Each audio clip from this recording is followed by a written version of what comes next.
بسم اللہ الرحمن الرحیم۔ ہمارا آج کا موضوع ہے قوم لوط اور گے ڈے۔ دربار رسالت میں آپ صلی اللہ علیہ وسلم لگا ہوا تھا کہ ایک غلام کھڑا ہوا اور عرض کی کہ میرے ماں باپ آپ پر قربان، یہ فرمائیے کہ شر کیا ہے؟ جس پر آپ صلی اللہ علیہ وسلم نے ارشاد فرمایا، تو شر کو چھوڑ خیر دریافت کر۔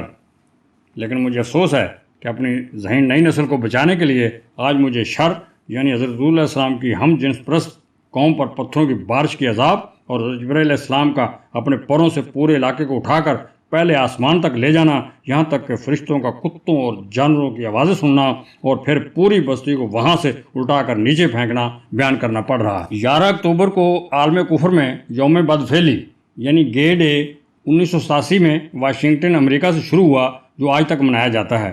4 جولائی 2011 کو امریکی سفارتخانہ اسلام آباد میں 75 کے قریب ہم جنس پرستوں نے امریکی سفیر رچرڈ یوگلینڈ کی صدارت میں آنے والے اکتوبر یعنی 3 ماہ بعد 11 اکتوبر 2011 کو منانے کا اعلان کیا۔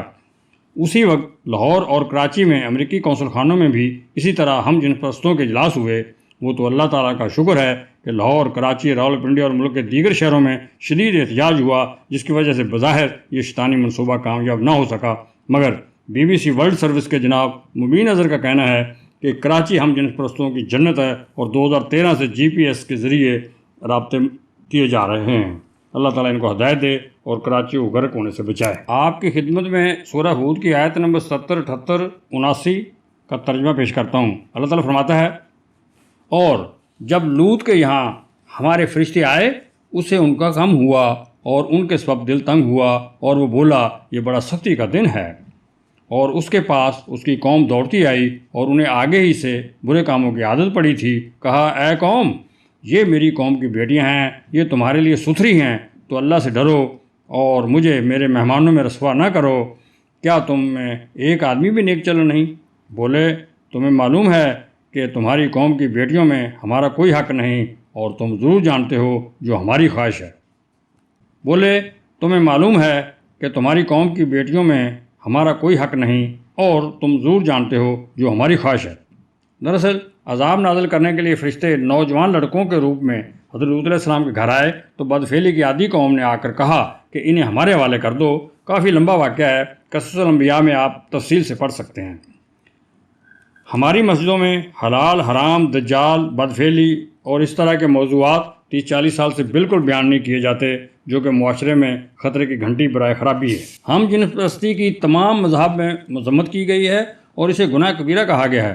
یہ سب سے بڑا جرم، بدترین گناہوں اور سب سے نفرت انگیز کاموں میں سے ایک ہے۔ یہ فطرت کی خلاف ورزی، مکمل گمراہی، کمزور عقل اور مذہبی عزم کی کمی کا اشارہ ہے، اور یہ عذاب اور اللہ تعالیٰ کی رحمت سے محروم ہونے کی علامت ہے۔ ہم اللہ تعالیٰ سے دعا گو ہیں کہ وہ ہمیں اور ہماری اولادوں کو اور ہماری آنے والی نسلوں کو اس عذاب سے محفوظ رکھے، آمین۔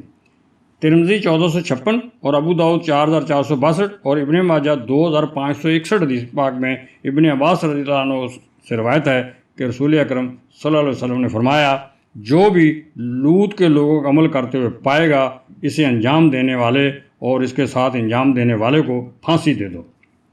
رسول اکرم صلی اللہ علیہ وسلم نے ارشاد فرمایا، 10 سال سے اوپر کے اپنے بچوں کے لیے الگ بستر بنائیں، 2 بھائی اور 2 بہنیں، اور 1 بھائی اور 1 بہن ایک ہی بستر پر نہ سوئیں۔